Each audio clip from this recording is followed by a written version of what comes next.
Vocês ficam endeusando, ficam criando esses monstros, depois não se confirma.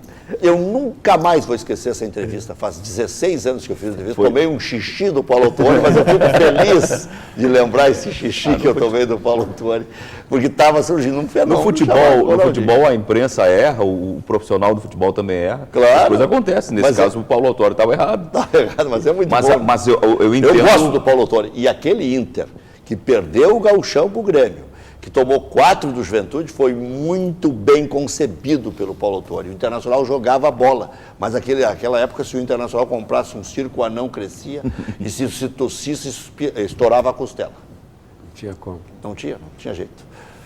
Diga, Matheus. Eu não queria perguntar ao professor Paulo Paixão, o senhor citou dessa situação de até alguns jogadores antes do clássico não conseguem dormir, fica ansioso.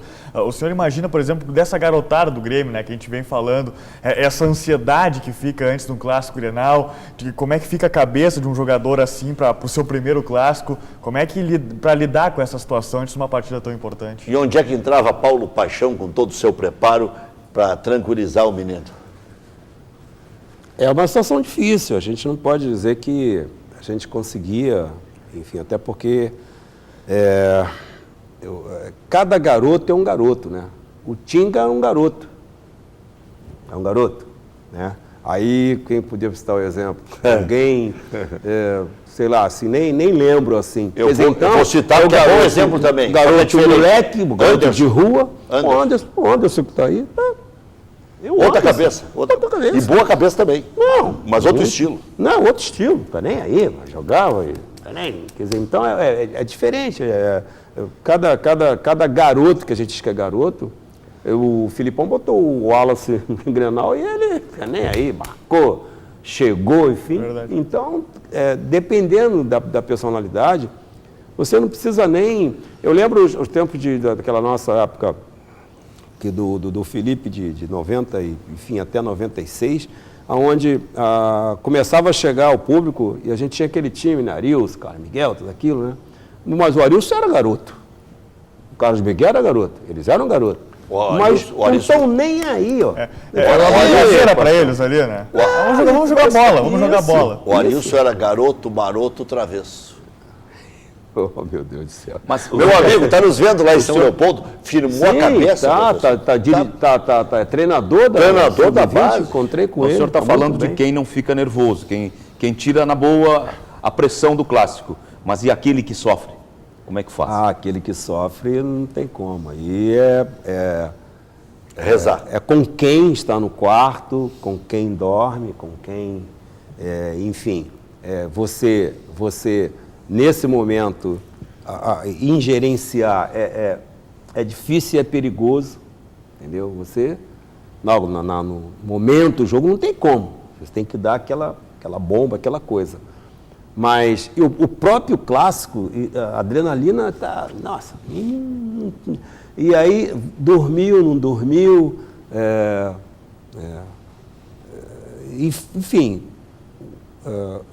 não tem como não deixar de dormir. Dormir vai dormir, tá?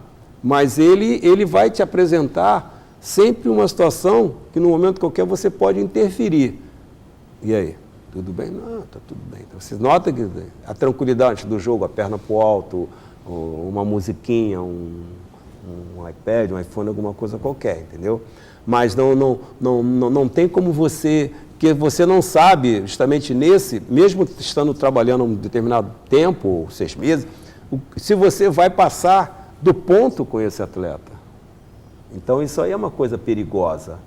Então, você dizer é um jogo como outro qualquer? Não é. Não adianta que não é. Grenal é Grenal e você já começa a semana de trabalho físico, alguma coisa assim, você dizer, não, já sabe que representa o Grenal, né? É um campeonato dentro do campeonato. Então, né? Dali você deixa correr. E vamos para o jogo, né? Vamos para o jogo. Acho que as coisas não... Nossa, são tantas coisas que aconteceram que a gente... Mas eu acho que o Grenal ele é respeitado no mundo inteiro. Daqui a pouco o professor Paulo Paixão vai nos contar mais sobre essa lida Grenal, né? A sua convivência com o Grêmio Internacional. O que mais marcou? Quem mais marcou O que pode contar de pitoresco em Clássico Grenal? Quem foi que pipocou? Quem foi que foi sacado na última hora por que pipocou? Quem é que era o cara Grenal? Paulo Nunes? Jardel? Lado do Internacional, Fernandão? Quem? A seguir, vamos falar também sobre a primeira vitória do Inter na Taça Libertadores da América, 3-1 diante da Universidade do Chile no Beira-Rio, e do empate do Grêmio diante do Juventude, 0-0 na Arena pelo Gauchão. Grêmio, pela primeira vez na história, em 3 jogos consecutivos, não marcou um golzinho sequer na sequência em campeonato estadual. Já voltamos.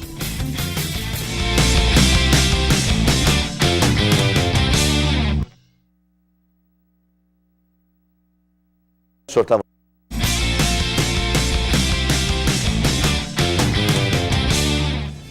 Estamos de volta com preliminar a imagem do futebol aqui na tela da Band. Conosco no programa o grande Paulo Paixão, com belíssima história no futebol gaúcho brasileiro, internacional, por que não? Narrador José Aldo Pinheiro e o repórter Matheus Trindade, da Rádio Bandeirantes AM 640. Não diga tudo bem, diga tudo Band.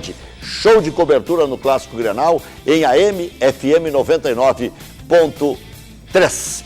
E na Arena, o Grêmio chegou à 3ª partida consecutiva sem vitória em casa, sem marcar nenhum gol. Empatou em 0 com o Juventude e decepcionou mais uma vez o seu torcedor. Nós vamos analisando e vamos falando sobre os lances, né?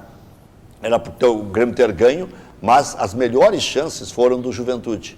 O Grêmio teve o domínio das ações, né, professor? Zé Aldo, Matheus, mas o Juventude, sempre que foi com perigo. É que o Juventude fez aquele ferrolho, né? O sistema defensivo com 5 jogadores em linha lá atrás, os 3 zagueiros altos, né, de marcação, o Pereirão, que a gente conhece muito bem, o Everton também, que foi um dos destaques da partida.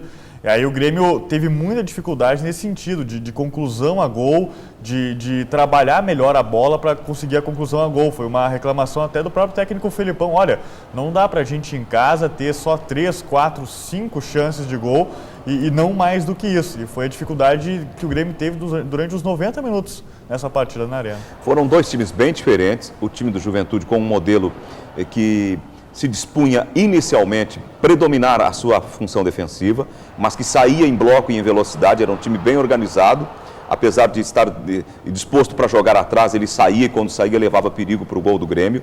E o Grêmio também estava bem agrupado, estava aproximado, era uma equipe que estava aparentemente organizada. Ela não conseguiu fazer o gol, não conseguiu ganhar, porque ela teve o pecado da ineficiência individual. A carência técnica do time do Grêmio hoje ficou visível nesse confronto com o Juventude. O Filipão organizou bem a equipe, o time teve controle do jogo, teve busca organizada do gol, mas não chegou ao gol pela carência individual. Porque se vai e faz o gol, não cede tantos contra-ataques. Não fica insegura. Não fica. Não, aí joga, solta, a adrenalina vai. Eu achei o crescimento do Juventude. Eu vi o jogo do Juventude com o Cruzeiro, que o treinador do Cruzeiro é meu amigo do Rio de Janeiro. O Zaluar. Grande figura, né? Muito. E bom técnico. Bom treinador, sim, já cascudo, experiente, já tem experiência de coisa. Segundo ano que ele dirige o Cruzeiro, né? O ano passado, o presidente... Dirceu Castro. Dirceu, isso. Ele fez o homem do trabalho vinho, e ele ficou... É o homem do vinho, rapaz. Até eu estou para ir lá para... Temos que dar uma conversada com esse Ele já mandou o Zalor me cobrar, acho que nós vamos juntos lá. Vamos lá pegar aquela coisinha. Né? E aí... e o Juventude naquele jogo com o Cruzeiro, meu Deus, o Cruzeiro, logicamente, jogou muito bem, mas reconhecível. O Cruzeiro deu realmente um maior técnico, tático.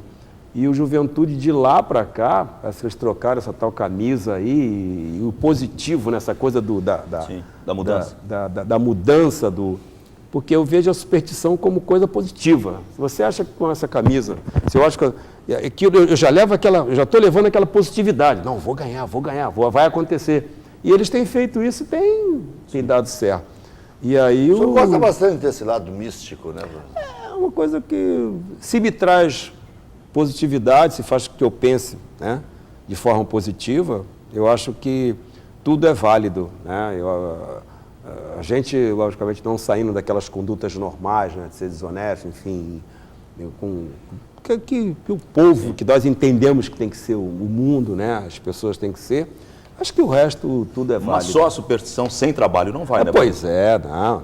Aí, não, com certeza superstição o Piccoli é um plus. com certeza o Piccoli tem as qualidades, conhece o grupo, já está lá há bastante tempo, e fez com que realmente o grupo crescesse, justamente para aquela derrota onde todos foram cobrados, e a cobrança muito forte, que eu assisti o jogo, depois vi a reportagem, e a partir dali eles cresceram, se uniram, e é isso que a gente tem quando eu estou falando o negócio do Grenal, muita coisa do dia a dia, o garoto que vai jogar o Grenal, porque, poxa, porque o Grêmio está assim, safado, está não sei o quê, e ele vai se enchendo de, o garoto que é personalidade, vai se enchendo de vontade, ele usa a seu ele favor, passa, né, professor? Ele passa a ter, a partir daquele momento ali, uma preocupação maior nos detalhes.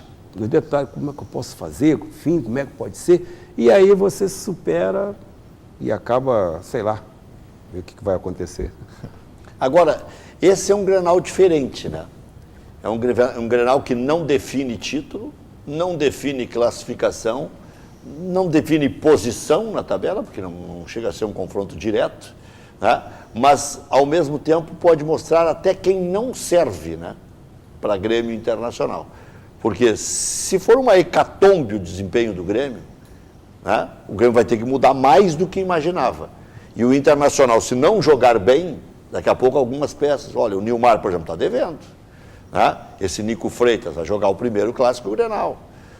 O Juan, será que vai estar inteiro, não vai estar inteiro? É um Grenal diferente. Todo Grenal a gente acha um mote, né? Eu desde que cheguei aqui no Rio Grande do Sul, e aí falo um cariúcho, né, com 23 anos aqui.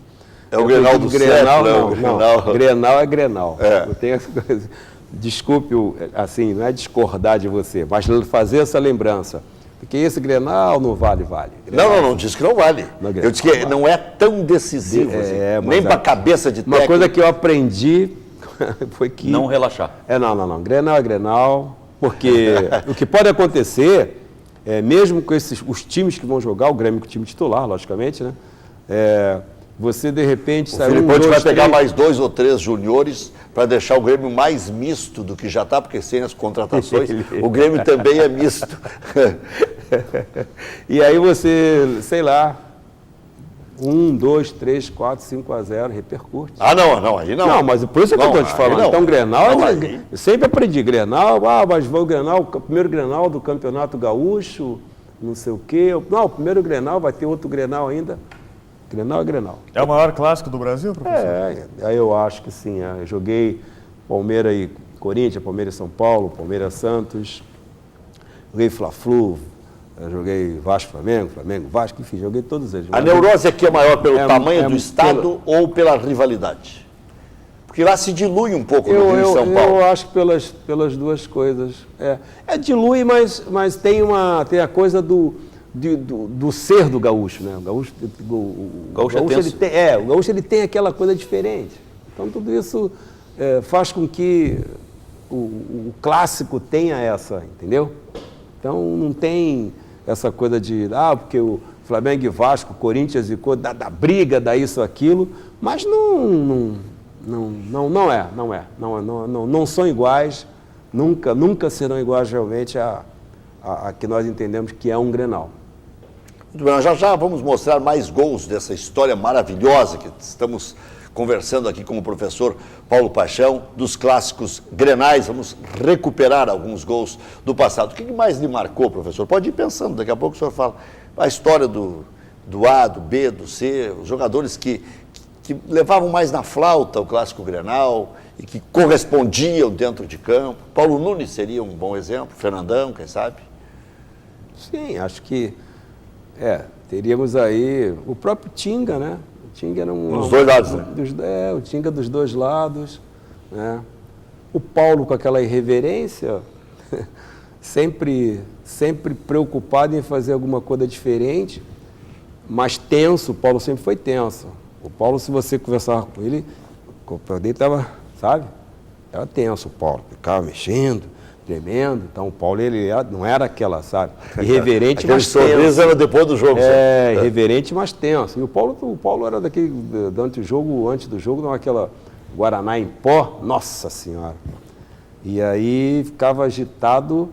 Então, acho que são tantas histórias. Nesse jogo mesmo que nós viramos, que estávamos perdendo 2-1, perdendo de 1-0, e viramos para 2-1, foi isso mesmo. 93? No jogo que está o Tinga, o Anderson Lima, o time do Grêmio é um time de, sabe, cascudo. 2003. E aí, no Esse intervalo... é o Grêmio do Tite.